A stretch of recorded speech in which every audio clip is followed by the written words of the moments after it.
बिस्मिल्लाहिर्रहमानिर्रहीम।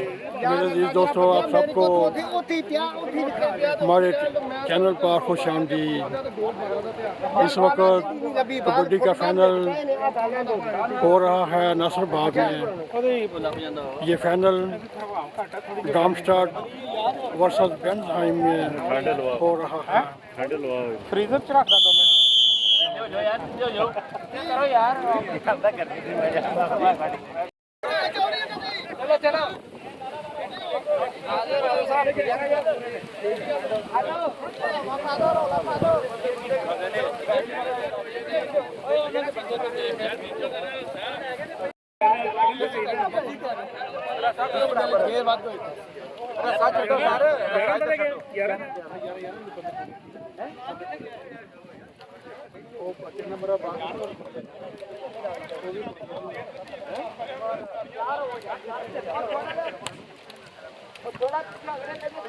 बच्चे भाई थोड़ा जगे हो बच्चे थोड़ा जगे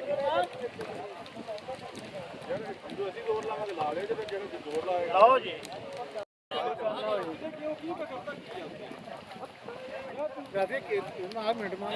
आसफ है